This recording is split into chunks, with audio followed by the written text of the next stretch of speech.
Hey, everybody, it's Chris Aiken from the Classic Metal Show and the Aftershocks podcast. And I know you want to see this next episode, but right before we do it, just want to remind you that if you have an Amazon device, whether it's a TV or a Fire Stick or Fire Cube or whatever it would be, a Firebox if you're old school, make sure you add the CMSPN to it. Just look up CMS Podcast Network on your Amazon device. Add the channel, and you will get every episode of all 4 shows for free right there on your TV. Make us part of your TV viewing every single day and night, all right?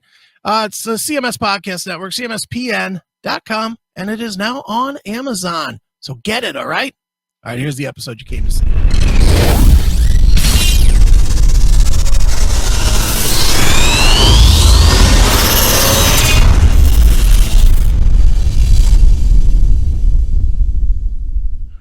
All right, here we go. Shockwave Skull Sessions, episode number 119. And of course, joining me or us today is the guy himself, the man, the myth, the legend, the Armenian maven of metal, Mr. Bob Nalbanian. What's up, Bob? I just love hearing that title from you. You do. I know you do. I know you can't get enough of that.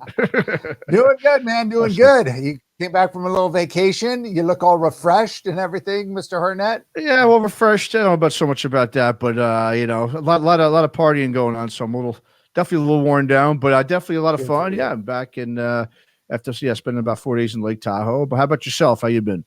Yeah, I've been feeling pretty good. So everything's good, man. Just moseying along, trying to get caught up on a few things, but everything's looking good.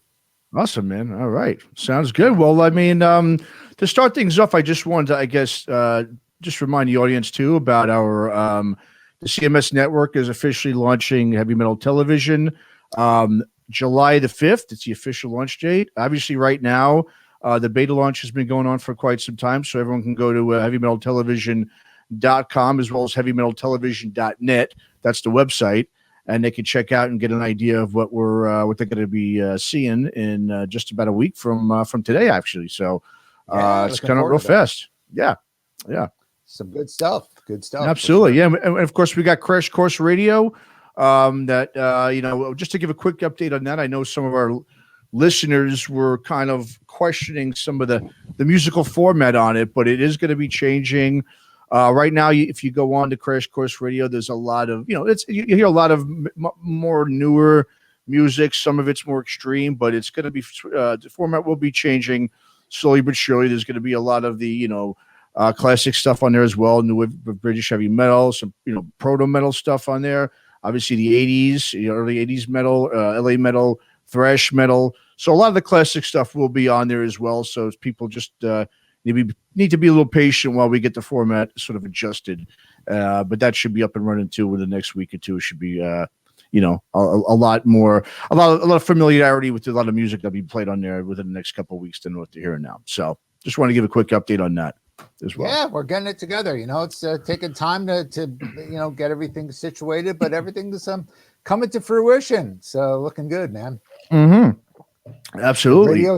With the radio station, with heavy metal television, with the podcast and everything, it's a one and all network. So exactly, one big major hub for everything you want, any kind of format. Absolutely. So yeah. So we're looking forward to it. It's going to be a great thing for the whole network. Yeah. So very cool, man. So I know we had been talking a little bit before we got on here about. A lot of people have been buzzing about Journey and that new song that they put out. Yeah, I think it's interesting. Right? I think, we had talked about the importance you and I were just talking about of older bands, classic bands, still keeping current, and I think this really shows a great example. Not that it's anything, spectacular. It's very much what you would expect from a new Journey with I guess you wouldn't even call him a new vocalist. Now he's been in the band for 15 years or something. That'd be something like that. Now, but the fact that they haven't released anything, and I think 15 or 13 years or whatever it's been, is important. And I think that's really going to keep the legacy alive. And the fact that the song is actually, I've been seeing a real big buzz about this. And I know a lot of these, particularly these older legend, legacy artists, as they call them, or classic rock artists, or whatever you want to call these these bands that have been together since the 70s, or even some bands since the 80s, they're Mm-hmm. very reluctant to put out new records or new music, I should say, not even records, because understandably so. They're not going to get the attention that they did back in the past. CDs aren't going to sell. They're not going to make the money. So they're taking the lazy way out. And I think this reflects on a lot of, these artists and the way they choose their music and their vocalists. I've went through a whole podcast, and we basically did a whole movie, The Band versus Brand. We got into a whole section about how a lot of these bands will replace their vocalists to get a sound alike. In many cases, a lookalike, to basically kind of keep that legacy alive. So, it's just a matter of this playing it safe. And the fact that Journey made this step to do this new song, even though it's pretty much what you would expect. And it's, about the pandemic kind of thing lyrically and everything. It's, timing and everything was right for it. It's a good, solid song that, Journey fans, I think, would love. And the fact that it is something new. It is a little bit different from the Steve Perry stuff, they're kind of getting into their own, but I think it's important for bands to do this. And that's what, is going to keep the, this genre of music going, because you can only rely on your catalog for so long, until these bands retire. And I think that's what these bands are doing. They're figuring, hey, radio stations aren't going to play the new songs, which they usually don't. But now, I even talked in a podcast I did with Mark Striegel and Victor Ruiz. We were talking about, I've been noticing, when I was in LA, stations like KLOS, which are the big rock stations, normally would just play the regular classic rock hits from the 80s and 70s, one after the other, the same 50 songs. They're playing a lot of the newer bands, the Dirty Honeys, the Pretty Reckless, the Hailstorms, whether it be Greta Van Fleet, whether you like these bands or not, they're playing the new music in their mix. And that's a start. I think that's going to be a part, and it'll get these older bands, like a band like Foreigner. They're not, they got Kelly Hansen, a total sound alike to, as we know, to Lou Gramm, if they put out a new record or some new music, I don't think they have they, Foreigner? As far as I know, they have. No. They just rely on their back catalog on playing, and they, so many bands just figure this. All these bands, at least Judas Priest, they're putting out some new music. And I think it's obviously important for the radio stations. Got to know, and I think they're starting to come around, realizing that you can't play the same Def Leppard song, Pour Some Sugar on Me, and the same Guns N' Roses song, Welcome to the Jungle, and whatever else they fucking play. You got to mix it up with some new stuff. So I think it's starting to come around, and I think this Journey is a good example of it. Yeah. Well, yeah, in terms of Journey, I mean, like you said, Arnold's been there for about 15 years or so. I think the thing too is now they know, I think for a while they held out, not putting out any music, and probably in hopes that maybe Steve Perry would come back. We all know now it's not going to happen. I mean, he's been back out there, right? He's put out some solo music. He's basically said he's not going to go back to Journey. So I think now it's sort of like, okay, I think the fans have that closure too as well. And like you said, they've now been seeing Arnold playing with the band for 15 years live. So now it's like, okay, why not put out some original music to show what this guy can do? Because now he is the singer in the band. There is no more, maybe hopes of Steve Perry coming back. So I think it makes sense, in regards, in a lot of ways, so that, yes, I mean, you figure there's a lot of fans now of the band who, because they've been seeing Arnold play for 15 years, it's not like he's just a flash in the pan guy. I mean, it's been a long time, and yeah, they're not, and then this way they're not anymore. They're not going to be like a state fair band anymore. Because that's basically what those bands started becoming, right? If they don't put on new music, they got to branch out. Yeah, absolutely. Come into their own. Yeah. And like you were saying, I mean, yeah, obviously, because of the way the music business has changed so much. I mean, obviously bands back then, when you did replace singers, a lot of those bands too, they were younger in their career, right? So they already, they were young enough where it was like, okay, experiment. Yeah, exactly. We could experiment. Plus they had the backing of the labels, right? There's so much more money in the music business, as well as the fact that bands made their money via record sales back then, right? Not so much on touring, where now it's totally opposite, where they need to put out a new record, a new song here and there to be able to tour if they want to especially get on, a band like Journey could obviously tour on their own and do just fine. But, I think now coming out of the pandemic, as we've been talking about a lot too on these podcasts, there's going to be these big package tours, and I think a lot of the, I mean, there's got to be some sort of new music that these bands, I think, have had maybe not brand new like right now, but in recent times within the last few years, where in order to get on those package tours, you can't just be a nostalgic band playing only the hits.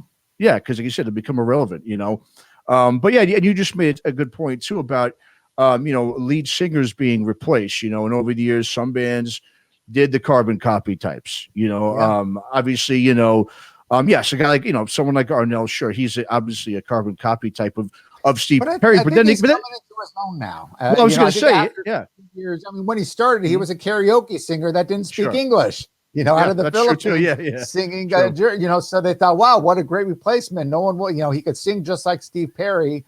But I think after 13 years, they realize the guy's, kind of come into his own. So it's a good sign that they're actually, Yeah, and I think, well, you said the new song. I mean, it doesn't sound exactly like Steve Perry. So yeah, I think you're right. I think he's sort of showcasing his style and letting the fans know that I'm not just a clone of Steve Perry. We were talking a little bit too before this came out. Like I think another good example of that is a guy like in Queensryche with Tyler Torrey.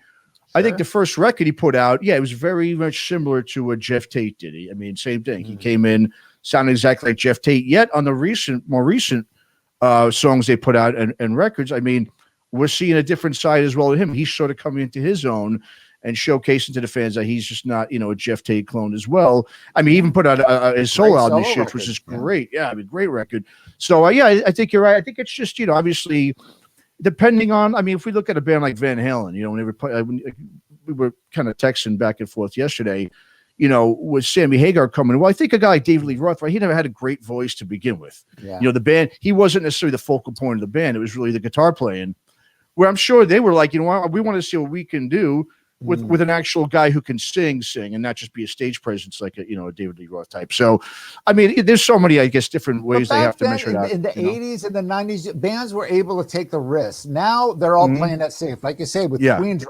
They want to get a guy, and understandably so. You want to get a guy that could sing the Jeff Tate stuff, So you want to get a guy that sounds like Jeff Tate. Same with like when Judas Priest got Ripper Owens. You can't get you could make a mistake like what Iron Maiden did by getting a Blaze Bayley, which I know you guys recently interviewed Blaze, and he's a great guy. He's a great singer in his own right. I love the Wolfsbane stuff, and it's like, when I heard he was joining Maiden, it's like, this is very odd. They're going to have to definitely change your sound. But Steve Harris, being the stubborn guy that he is, he didn't change the sound at all. The new record, and he's not a tenor. He's not a Bruce Dickinson type of singer at all. So you hear that record, you go, God, this guy sings flat. The guy can't sing.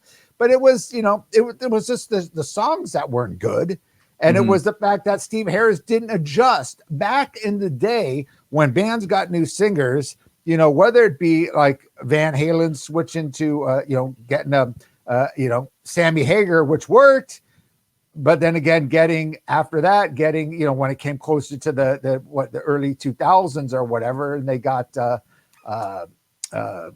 Gary Sharon, that obviously didn't work. Sometimes it's a risk. When you get a lead singer is always going to be a risk.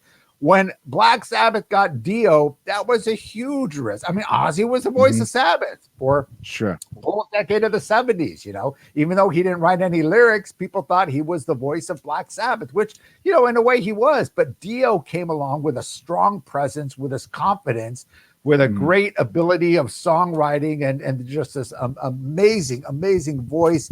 And he brought something completely different to the table. You can never do that now. I mean, everyone's looking for the safe route and understandably so in a way, but no one is willing to take those risks. And I think, we're hopefully we're starting to see that side, John Bush, perfect example, although those albums did not sell as well as they should have, that was the record company's fault. Those were great fucking albums. Great records. And they were going through the change. And when you go into the 90s, you have to, I mean, it was still that traditional Anthrax sound, still heavy as fuck. But it was John Bush. He doesn't sing like Belladonna. And he's a great songwriter, and he mixes his own stuff into it. Stomp 442, Astounded White Nose, fantastic albums. Oh yeah. And they took the risk to do that. That takes a lot of balls. Well, AC/DC somewhat similar with Brian Johnson. I mean, he had kind of that similar voice, but bands were looking to move on into changing their sound. I think nowadays, everyone's, like you said, they're looking for the carbon copy. They want people, because new music isn't selling. They're just going to rely on their old basic catalog. So they're going to want a guy, a Kelly Hansen, an Arnell, a Todd Notorious, someone that's going to sound, just like these guys, and or sometimes look like the guys. In the case of Richie Faulkner with Kate Dowdy, I mean, it's but I'm hoping to see that bands are now starting to willing.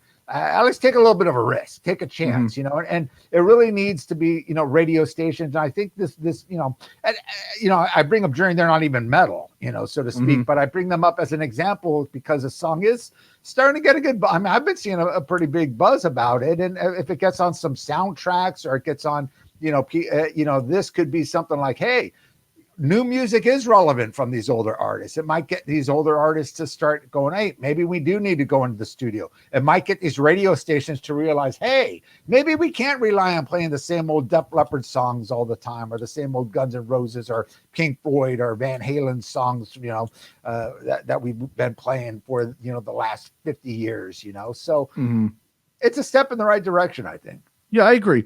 And I think, like going back to, you brought up like Black Sabbath. And I think bands like Van Halen and Black Sabbath, the thing when they brought in Dio and brought in Sammy Hagar, those guys were already accomplished, singers. Exactly. Yeah. Which is the thing too. It wasn't like they were taking a chance on a brand new singer that no one knew about. So I think, bands could do that. And I think obviously now these days, if you're an older band, you don't want to bring in a big name, like that, because for one, business-wise, you're going to have to pay them more. You know what I mean? They're not going to come on board, right? But if you if you get a clone, yeah, absolutely. It's a younger guy too that they'll, take peanuts to play with you.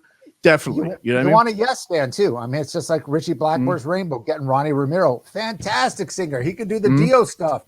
He could do the Graham Bonnet stuff. He could do the Joe Lynn Turner stuff. The guy's awesome. He's not going to you get someone like a Graham Bonnet or a Joe Lynn Turner, they're going to say, hey, I want this amount of money. I want this. Exactly. I want these accommodations, because deservingly so. They're rock stars in their own right. They've earned their dues. You get some young kid like that just is dying to play with Blackmore. It's like, fuck, dude, give me $100 a night, I'll be in heaven. So I don't know. I'm sure they were treating them better than that. But the point is that Blackmore could basically control them and control. It's Richie's band. So but you bring up Van Halen and I think this thing with Hagar too. They were still hungry, and Hagar, as you said, had a huge name as a solo artist, and of course Montrose, and had this energy and this kind of. He had that great kind of sense of humor, different than Roth. He wasn't that silly kind of guy. It was a little bit more serious, but he had that fun. And I think the band was still on a high, so it obviously worked for him, even though I don't really care for the Hagar stuff. I thought the Roth stuff was much better, but hey, it worked and it sold. But I think when it came to Sharon at that point, you could tell Eddie was just not enthusiastic. It was a shitty record. It wasn't the fact. I mean, you could blame it on Sharon all you want, and I feel bad for these singers that have to step in these shoes. And if it doesn't make it, they're going to be, that they're going to be remembered for that their whole life. Oh, you're the guy that fucked up Van Halen. Oh, you're the guy that fucked up Iron Maiden. You're the, when it's really, it wasn't their fault. I mean, obviously Eddie, the production was shitty. Eddie just got a friend to produce. It was just kind of a lazy, let's just put out a new record with this new singer. There was no kind of, the songwriting was bad. It wasn't, they didn't put in the time and energy. And I think that's what's happening now with a lot of these new bands. And that's why they're not wanting to put out new record, because they don't, there's no motivation. It's like, hey, we're not going to get paid. We put out a new CD. We're not going to make money, but they got to just take the step and say, hey, fuck it. There is a way to make money through, you just got to realize the times that you can bitch about it all you want, about the internet and how, we're not making money on CDs. But there are bands that are making money if you do it right. And and I think this new Journey song is probably a good example. I don't know how many hits or whatever it's getting, but I'm sure it's getting to the point where the band's actually getting, not only making money, but actually getting a buzz where they'll probably get the song, featured in some, some commercials or whatever, which might actually make them money. So, bands need to make that attempt. And I think this is a good sign in that direction. And, And bands need to take that risk, man. You can't just rely on your whole back catalog forever, because once these bands are gone, they're gone. That's what they're going to be remembered for, is their stuff back in the 70s. You put out some good, relevant music. Not to say, again, that new Journey song is nothing mind-blowing or anything, but it's a step in the direction. You know, it's a little, and I think if more bands kind of put out some new music like that, it'll make these bands kind of relevant. I mean, old bands put out new music. It'll make these bands relevant for, you know, bands even in the 80s and the 90s to kind of step their game up and say, hey, you know what, you know, we can only rely on our back catalog for so long. You know, we got to do something new. We got to, you know, try to push this song onto whatever means necessary, whether it be a music soundtrack, a commercial, you know, a video or whatever that's going to bring some kind of buzz. You know, and you know, really pressure the radio stations to get, you know, to start playing this new music. I think if enough people pressure them, you know, of course there's internet, and even Sirius isn't playing new music. You know, the platforms which you pay for, you know, they're playing very rare new music from a legacy artist. So that's got to change, and I think you know, it's kind of getting in a step in the right direction, because, you know, if this music is going to survive, being relevant rather than just being this, you know, oh, this is just old classic rock stuff, you know, you got to make those changes, and bands are going to have to take that. Yeah. Well, if you think about it too, you know, with just the way listeners listen to music now. So it's like, if you want to hear those classic hits, you've got Pandora, you've got all these things. You can just put that on. You don't have to listen to commercials. So what would give you know, listeners incentive to go and put on the local rock radio station if they're going to hear the same things? Laziness. They can. Well, yeah. I mean, the thing is, you could have commercial free. In your car, they don't have. They have old cars. They don't have MP3 player. They don't have whatever. Or they're just old school guys that, you know. I mean, people like you know, me and you know, and older. You know, a lot of we're not technical, at least.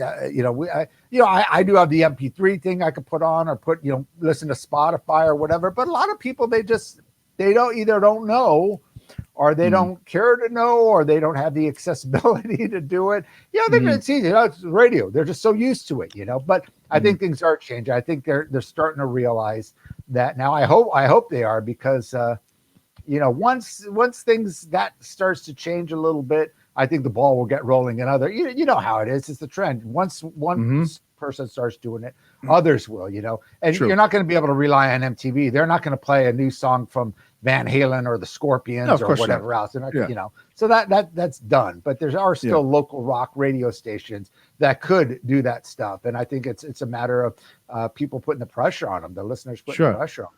Well, I think the rock radio stations have to get back to what they were to begin with back in the day, which was turning people on to new music. That's the point, you know, and that's the thing. And they haven't been doing it, you know. You know, you could hear new stuff, or they could hear, but you know, it was usually the radio station. You would listen to a new song. Oh wow, this is a new Judas Priest song on. Oh wow, this is great. I got to pick this up. You don't have that anymore. And that's, you know, there's one thing about having somebody tell you about it, but like hearing it, it's like, whoa, what is this? Oh, this is the new, you know, Anthrax song. Holy shit, you know. So that needs to start happening again. And you know, bands just need to really pump it. And you know, again, I think this is kind of a, you know, I use this Journey as an example, but I'm just seeing the buzz already on this, and it's like, wow, this is, you know, it's actually working for them. So yeah, no, it is. And you know, and like I said, just getting back to, you know, the way people listen to music like these days, it's like, you know, like, there are so many great new bands. You know, it's kind of funny because, like you said, we were did that podcast with Mark Striegel and Victor Ruiz. You know, I think Mark was saying something about, you know, he doesn't hear any new bands out there.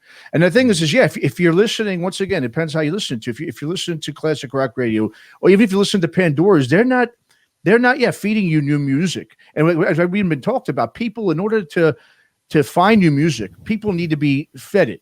You know, a lot of people don't want to take the time to go like, oh, I'm going to find some new bands and search it. But they're out there. I mean, we've done, you know, a bunch of interviews with some on Aftershocks, and it's there. I mean, there are these young, you know, like we said, like you mentioned, Dirty Honeys, LA Maybe's one. I mean, they have a lot of that, you know, classic 80s sound. And a lot of kids are thankfully starting to pick up instruments again. I think for a while, we weren't hearing any new music because, for one, there was nobody was, you know, playing the instruments, and if they were just kind of copying something that, you know, I mean, even now, yes, Greta Van Fleet, very similar to Led Zeppelin, even this LA Maybe band, very similar to Guns N' Roses and AC/DC and stuff.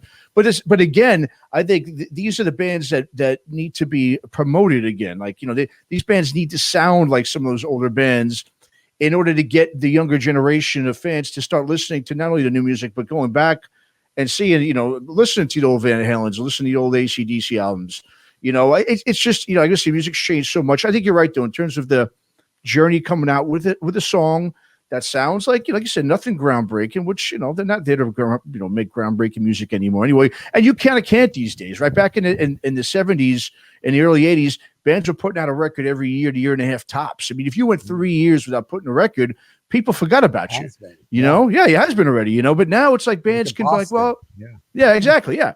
I mean, you're forgotten quickly because there was so much money into new bands and music back then, where you're now, like you said, labels aren't taking risks. Bands aren't going to take risks. I mean, you wouldn't, obviously, in this point in your career to try to do something. Of course. They're looking for money, and whether you talk about the Pandoras or whatever, they're going to, everything now is such a business. Back in the 70s and even the 80s, the A&R, I mean, people used to bitch about the music business then, but at least the producers, the A&R people, they were music fans. Now these people in charge of these big music companies, they're all the computer companies run the business now. There's no record labels. There are record labels, but they're slaves to the Pandoras and the Spotifys and the YouTubes and the Googles and the iTunes or Apple Music. They're the ones that control the music business now. And these people are marketers. They have all they give a fuck about. They're nerds.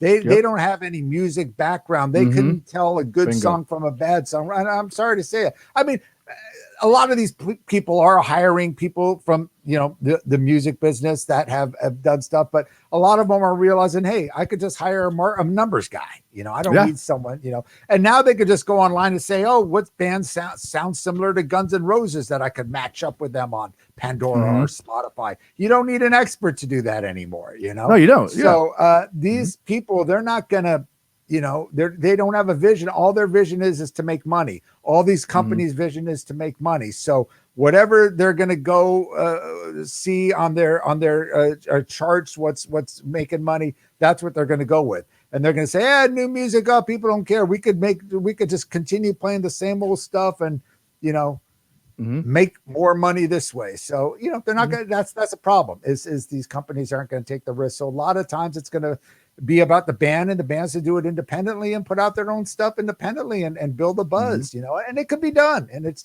showing that it could be done. Yeah. Like you said, there's no more artist development, you know? And so, like, for instance, if you go back, say, I'm going to take you the 80s, I'll take one band that just came on top of my head, like Man of War. They put out their first record. It was a very proto-metal, sounding hard rock metal, 70s sounding record, right? Sure. But because it was the artist development, these guys had eventually kind of altered their sound, and eventually they would create these younger bands. Yeah, they'd start off sounding similar to their heroes, but then they would develop it to something brand new that would start something new. And that was the thing too with the lead singers, like you brought up before, Anthrax with John Bush and stuff. Well, the thing is, right, in the 90s, 80s was all about, late 70s, 80s was all about high-pitched voices, right? I mean, it was all about that sort of vocal.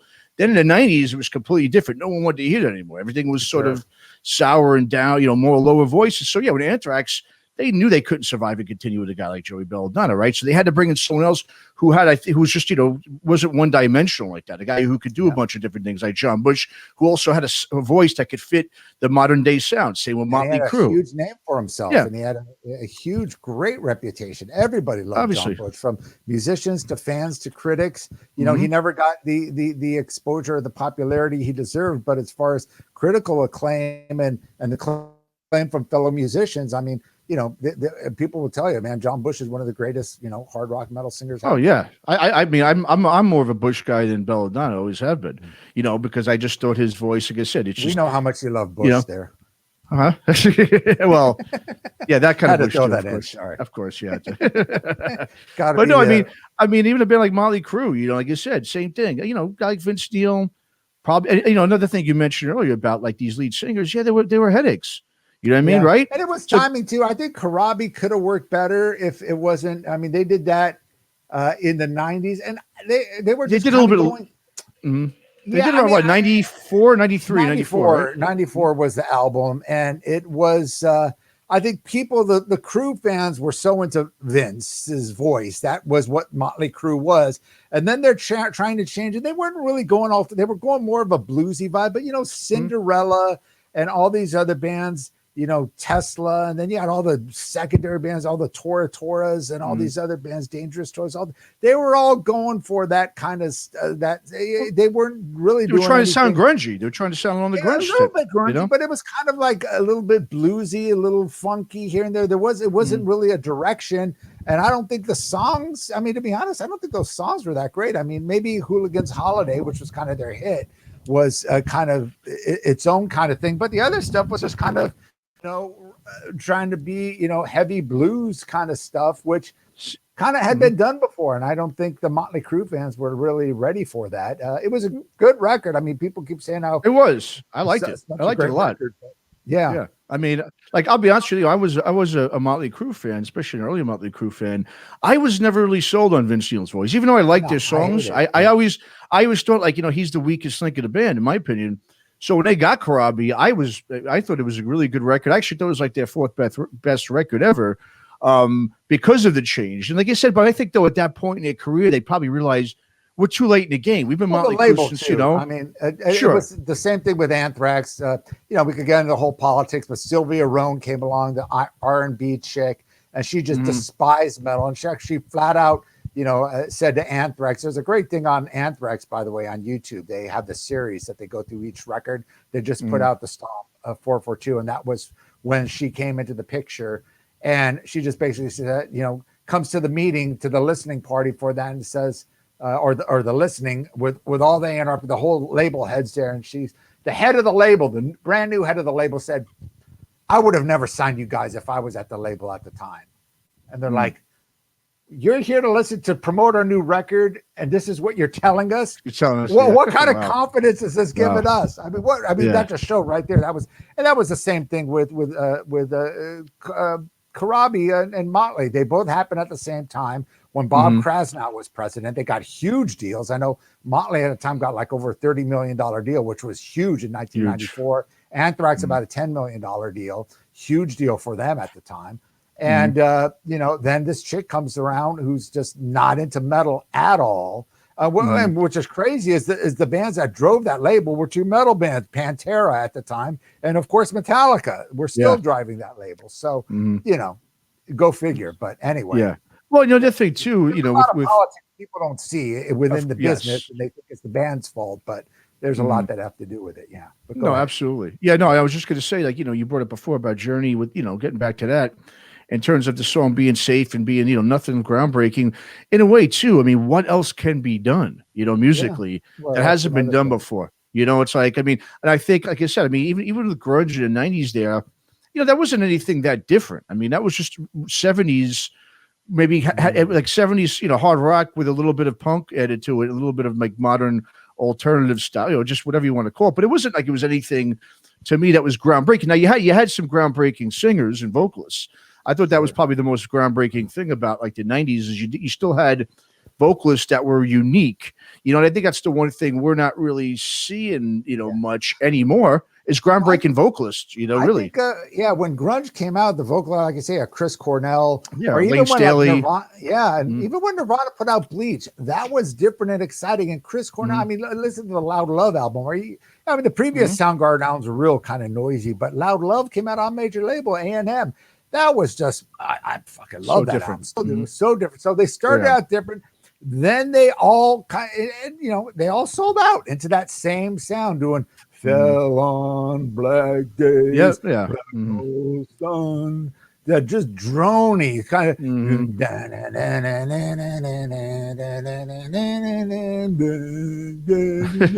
Nirvana. I mean, just shit. No excitement, no play, So I think they started out kind of exciting, and then they just, I mean, that's my whole thing about grunge. It just kind of became this drony kind of all about me. Well, it did. I mean, it was such a contrast from the 80s, right? Where everything was about decadence and about, it was flashy and just more energetic and positive. And the 90s just brought in all that depressive, type of music like that. It was just very downer type of depressive stuff. Obviously, those bands being from Seattle, it's, it's known for being that kind of a But it place. You started feel out that kinda you're cool. When it started out, I was way into Sure. it, you know. Well, once again, and then, Allison and bands like that, I still love, you know. but then once Something. again, it got radio friendly, right? So then, of Well, that was course, the point. They all they all went against what they wanted. They were all about, Yes. fuck these rock stars, fuck this, and they became bigger rock stars. And they became, Nirvana and Pearl Jam became more competitive to be the top biggest band on MTV. If they weren't getting the plays that they thought they deserved, they were getting pissed off. It's like, what the fuck are you talking about? You guys are getting played every fucking half hour, you know. But it became that they became what they despised, so to speak. And I think that's why there was all this animosity and stuff with a lot of the grunge, and I think that's why a lot of them are so depressed and because they were, they could never be happy, Sure. In reality, they all wanted to be rock stars, but their whole image was to be anti-rock star. But once they started becoming rock stars, they wanted more and more and more, and there you go. No, so it's that hypocrisy of I agree. And it was kind of the same thing that happened with punk. The punk hated to be the rock stars, and they all started, Generation X, all that, and then here comes Billy Idol, MTV sex symbol, which they hated the Robert Plants and all these sex symbols, the Steven Tylers, and that's what they became. Adam and the Ants. They started as a kind of a hardcore band. The Go-Go's were kind of a punk band, and then they became a pop, the Cars, MTV icons. Pop, so they became what they kind of despised. So grunge kind of followed that, and that's what I kind of hate about that, the hypocrisy. At least the rock bands are like, hey, yeah, we want to be successful and rock and roll stars, and it wasn't this kind of hypocrisy like, oh, we hate that stuff, but once they get to there, like, we're not into it, but of course, they had to kind of play their game face, like, oh, well, they're so underground. What do you mean underground? They're more commercial than Bon Jovi ever was. Exactly. Look at the money being spent on these bands. Go to Macy's and go to Nordstrom's. They have the grunge rock look. Did they ever have the heavy metal look? No, you had to go to fucking Spencer's or the Hot Topic to find that stuff. Here, all the grunge stuff is all on the mainstream, stores, so it's funny how that. Well, I mean, it is such a maturity thing, I mean, obviously young and brash, you just think you know it all. Sure. And then you get involved in business. And I mean, you could even say it about Metallica, right? I mean, no one took a bigger turn than they kind of did in the 90s, but understandably, because after a while, I mean, you don't want to play the same thing over and over and over. You want to stretch out. You want to, you don't want to take risks. Yeah. Oh, and that was a bit. Megadeth did that. Megadeth, of course. I mean, in a way, Anthrax did take a risk with John Bush. I mean, replacing a singer is a huge risk. They decided that's what we're going to do. Slayer changed their sound a bit, I was just going to say, they got all new metal sounding. Yeah, exactly. They did. So, a lot of those bands kind of had to do, and I don't know if it was a lot of pressure from the record labels or from whatever, or if it was just them realizing.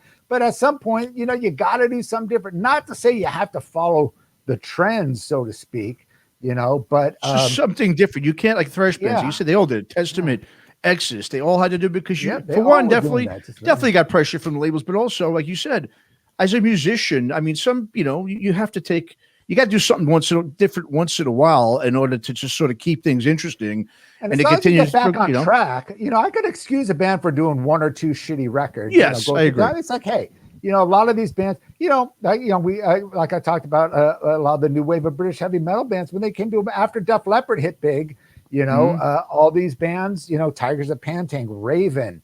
Diamond Head, they all got major deals in the U.S. Saxon, Crusader, they all changed their sound to and it was all record company pressures. Like, you got to do this. We're going to have you have this songwriter, or you have to do this cover song, use this producer, or you get dropped. It's like kind of that kind of thing.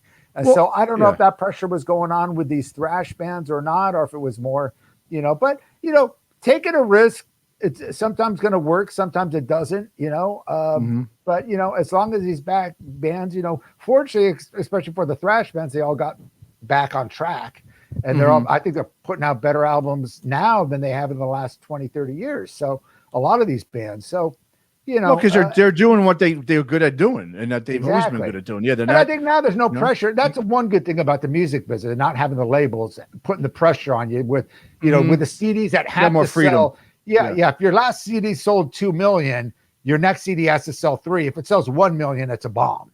Exactly. How could a platinum CD be a bomb? A bomb, I know. But if your previous one went 5 times platinum, it's a bomb. And you could be dropped from selling 1 million records. So because the budgets were so big then. So I understand the fact that now the labels, I mean, the bands don't have that kind of pressure where they could. That is one really good thing. But again, they don't have the support, the tour support, or any of the label support to push these. And that's why I'm saying it's going to take the bands to push the record, the radio stations and everything else, and the fans and everything to put a big push to change the way people listen to music, and or otherwise, I'm just telling you, once these bands die, they're going to die, and they're going to be known for their last hit was, Feels Like a First Time from, that was their first hit. I know what you mean. It's going to be from 1976 or whatever, a Grand Funk song or whatever. But so it's important, and as long as it's good, you got to put your effort. It can't be just something like, okay, we're going to put a record out just so we could tour. We're going to put a new song out just so let's just throw something together in the studio. Okay, you got your Pro Tools ready? Okay, go. It can't. You got to have some integrity, and that's. How long are these bands going to be able? And then we talk about this all the time, right? They're running out of time. You know what I mean? They're going to be a lot of them are going to be retiring too. So who's going to take over? And so the music people in the business know, like, okay, well, once Judas Priest is gone, and once Iron Maiden stops playing, and once Metallica stops playing, how are they going to make money? Who's going to be the big, stadium bands?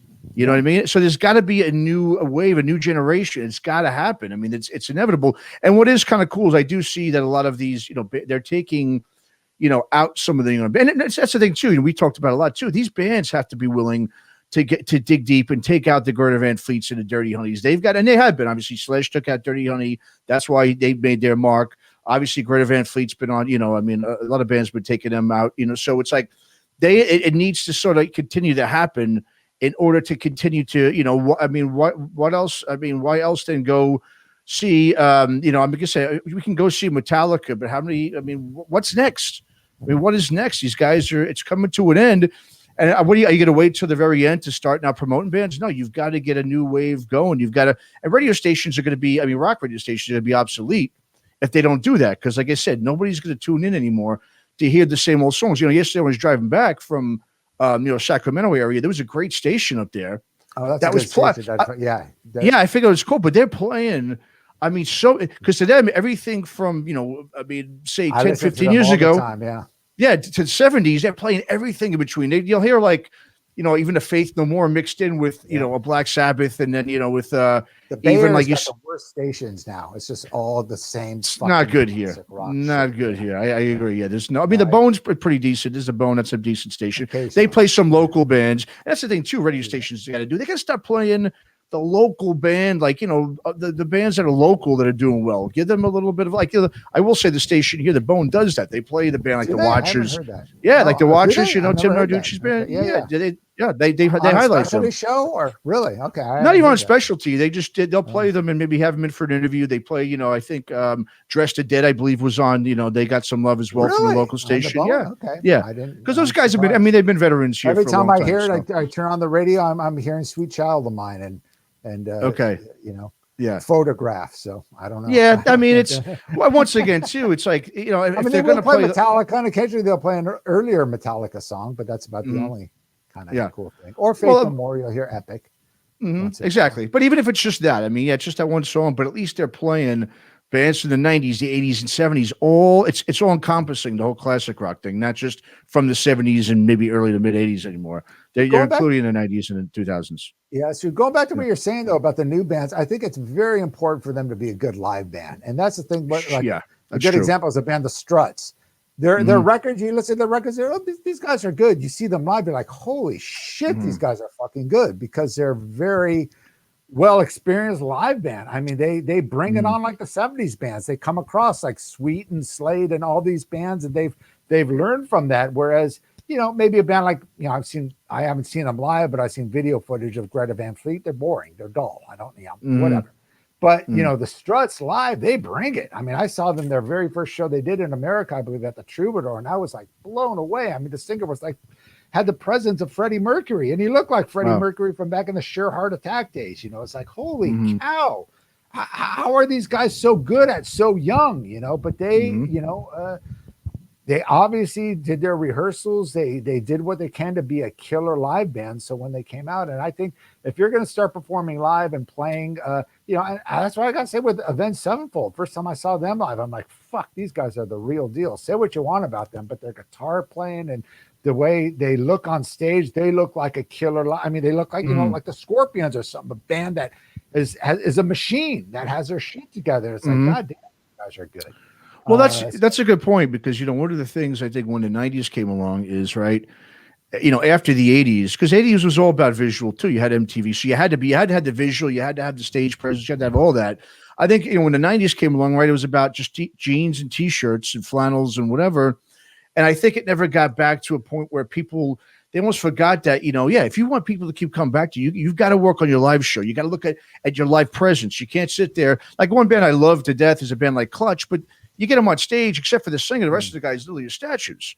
Lamb of God, another big, metal band. They just sit there. They're like rehearsal. I mean, the singer flies around, but the rest of the guys just sit there. Don't even move. And like you said, how are you going to? Well, all those metal bands and stuff are like that too. They're so heavy and so energetic. You see them live, and they're just. Yeah, they just sit there, bang their heads, and just kind of don't move. It's just, and like I said, the grunge band's the same too. I mean, there was they were great club bands. I used to see when I saw Soundgarden in the clubs. I'd see them at this old, Jezebels and the Whiskey, where they shot their Loud Love tour and some of the shows, and even Alice in Chains. They were club bands. They weren't arena bands. There's a difference between being a club band. A club band, they were great. I mean, Chris Cornell would jump in the audience, and it was all, it was an intimate kind of great thing. Those are some of the best shows I see. You see them at the Forum or the Long Beach Arena, and they don't know how to handle a big audience. That's the difference between seeing Iron Maiden, someone like a Bruce Dickinson that has this authoritative. He knows how to handle 40,000 people. Screaming even from the beginning, from when I first saw Bruce's first tour with the band. On the Number of the Beast, it was like, this guy is a true rock star. And that's what you need. You need somebody, that is arena rock capable. And I think from the 90s on, a lot of these bands, they're not, and that's another reason why you're not seeing these arena bands. They're not live. They're not great live bands like they were from the 70s and the 80s. I mean, say what you want about the Scorpions, but you see Scorpions live even till this day. It's like, they're like a fucking machine, man. It's like, God damn, these guys bring it, you know? And I think that comes. Yeah, no, I think but once again, I think it's the artist development. These guys had time to hone their chops and to, I mean, not just put out records, but they had time to tour. You know what I mean? I think these bands now, they're club bands. I mean, once again, it's up to the big bands. They got to take these guys on tour with them to get them that experience. You know what I mean? They have to be out there. They've got. I remember, like, as you said. I mean, a great example would be like, say, Alice in Chains. Remember they won that Clash of Titans tour? Yeah. They got destroyed. Yeah, destroyed. I mean, they weren't ready for a big tour like that. They weren't ready. Yeah, exactly. And that kind of music too, right? Like you said, it's slower. It's it's more, it's much more slower and more of a downer music where, I like you said, the 80s, the 70s, those bands, the Bruce Dickinsons, the Rob Halfords. I mean, those guys had the presence, but think how long it took, for Judas Priest. I mean, they started out, early mid 70s. And then, by the early 80s, had a good 10 years there where they got to develop. They got to put out a bunch of records, slowly make their way up to develop. I mean, you can't, I think, go from a club, band where you're playing to, 500 people and all of a sudden overnight become a stadium band or arena band. I mean, it can't happen. I mean, also labels aren't putting all that money into those shows anymore, right? They're not going to, these big production shows, they're not going to do that anymore. I mean, I even saw, what was it? A couple of years ago, I saw like Queens of the Stone Age, for instance. They put on, even though their music is not so like overtly, aggressive and whatever, they actually had a very good like light show going on with the music. And I mean, they had a good live press, because of, I think like I said, they had the backing of the labels. You know what I mean? Labels were going to back them. I mean, it's really up to, like I said, a label's got to take the chance too. They got to back a Dirty Honey. They got to put money behind them and say like, okay, let's see what they can do. Let's put them out on tour with, just opening up for like. And the thing is, I think you're going to see that a lot now after the pandemic. I think you're going to see these package tours. A great example is there's a tour. It's more of a modern tour, but it's like a Hailstorm, Evanescence, but then you've got that band Plush, who's then, the third band opening, like teenage girls, 20-year-old, 18, 19-year-old girls. Well, they're going to get a chance now to kind of go on tour. They can watch those other bands and kind of, learn from them and show them how it's done. You know, I mean, that's the only way I think these younger bands become arena bands is if they go on tour as a, opener on a 3 or 4, band bill, and sort of get the experience and watch these bands, see how they do it and learn that way. But, if they don't get that, if they're just doing the clubs, tours or, even festivals, right? That's why I think festivals are important, because it gives them that chance to play in front of a huge crowd, and at least to get that experience and be like, okay, we want more of this, and learn from the other bands who are headlining those festivals, and they'll show you how it's done. And that's how you sort of hone your skills in terms of becoming, an arena rock tour. But I mean, a band, but I think you're right, though. It's a lot of these bands don't have that sort of presence anymore, because I think the whole rock star thing is just sort of not as prevalent as it once was. Yeah, you don't need to do that. And I think that's the problem too. And whether or not, getting the experience on tour, you could, I brought up the Struts. They were brand new. I said their very first show, it was like they were together for 10 years. They obviously were in this rehearsal rooms, working everything out, working their show out before they went out. Bands aren't doing that anymore. When you and I saw a Power Trip, they were still a fairly new band. They couldn't have been on that many tours. They came out like a fucking killer thrash metal band they were old school, yeah. Old school. Like, I mean, the Vocalist, I mean, just amazing. The presence he had. You don't see that anymore. And I think, back in the day, when we talk about, bands like, when I was talking about Dave Medichetti in the documentary, he was saying, Y&T, we were out for 8 years in the clubs, busting our asses. But nowadays, people just want to get out there and play the big place. You got 1 million views on Spotify or on YouTube, and then boom, you go out on a tour, without even rehearsing. And that's all it takes these days, because presence is the thing. Back in the day, Van Halen, they played the club for years. All these bands that made it in the 80s, whether you talk about Don Dokken, George Lynch, Snow, Carlos Cavazo, all these guys have been playing since the 70s, Autograph and Wolfgang, all these bands that, I went thinks, they just made it in the mid 80s on MTV. No, they were, playing the clubs.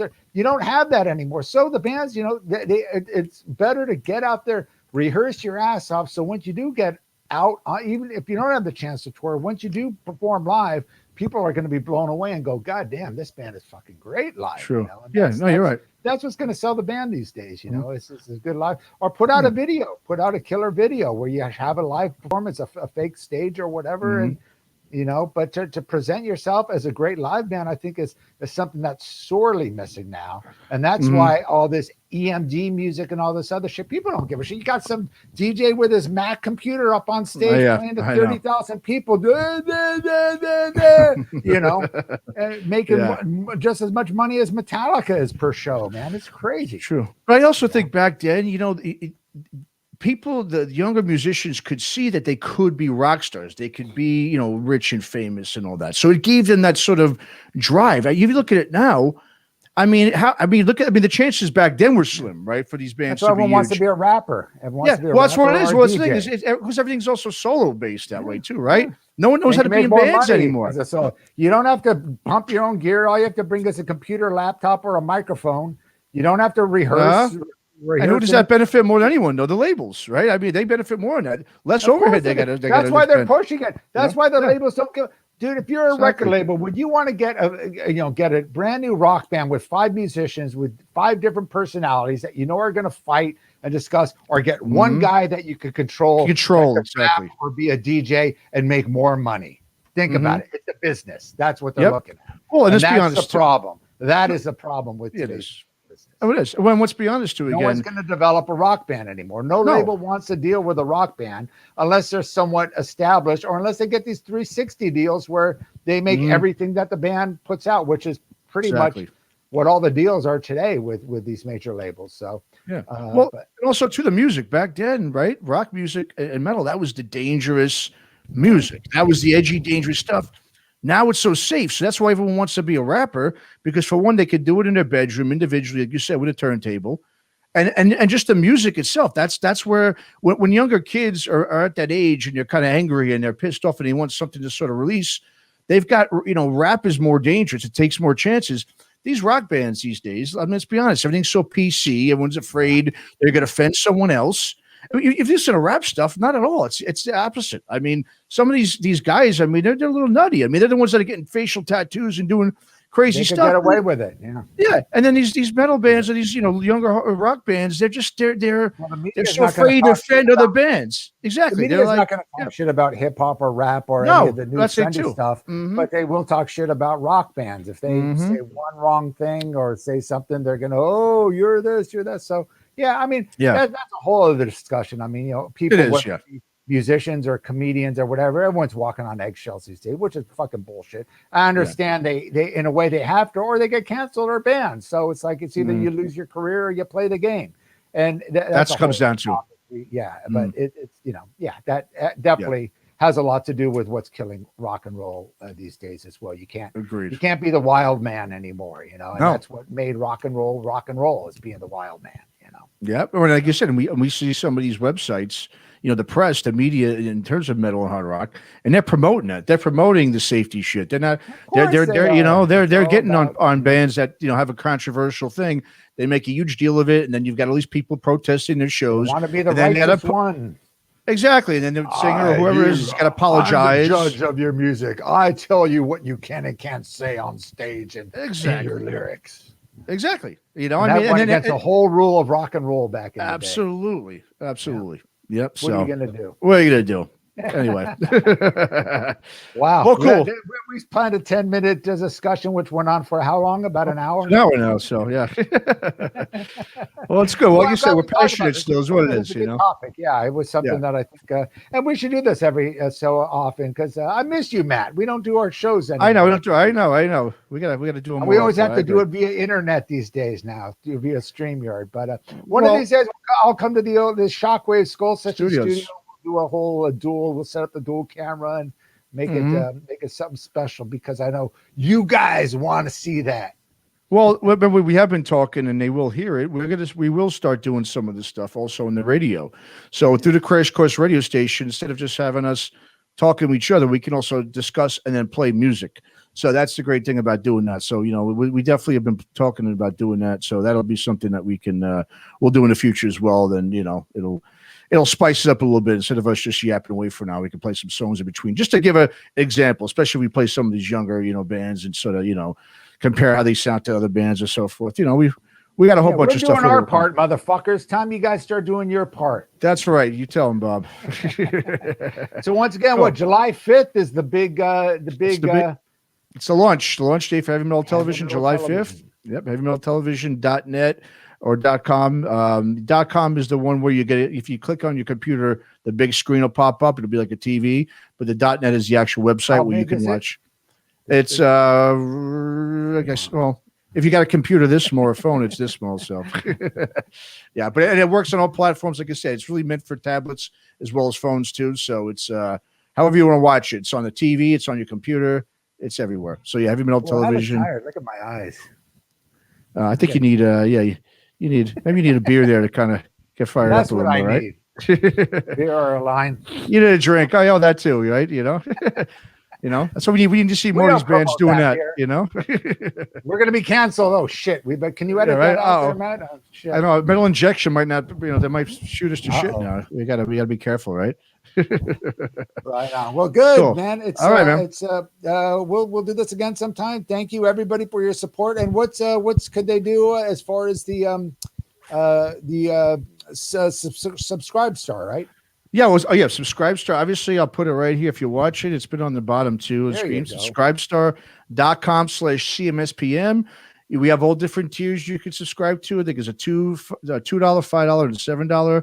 Obviously, you'll get you'll get special episodes that'll exclusive for our paying customers only. It'll be sort of cross episodes. It'll be guys, either myself or you. We've also got Poppett's Corner, Tanner Pop. We got Chris Aiken, of course, from Aftershocks Classic Metal Show and so forth. So go to subscribestar.com/CMSPN to get more bonus material and up to date, and basically it's more of a site we use for subscribers only. You get more intimate, I guess communications or whatever with us, as well as you'll also be able to, submit and be part of submit info or submit questions or be part of really our episodes as well. We'll have you on for a guest spot for a little while on one of the episodes. So if you're Skull Sessions fan, make sure you put that in so we can get you on here and do an episode of Skull with you. That'll be exclusive to just Subscribe Star only. So yeah, be a part of it. Yeah, if you want to talk to Bob directly and pick his brain or tell him he's full of shit or whatever, that's your way of doing it. Subscribestar.com. Or you can always just email me too. I respond. You could do that too. Yeah, he likes this shockwaveskullsessions@gmail.com, right?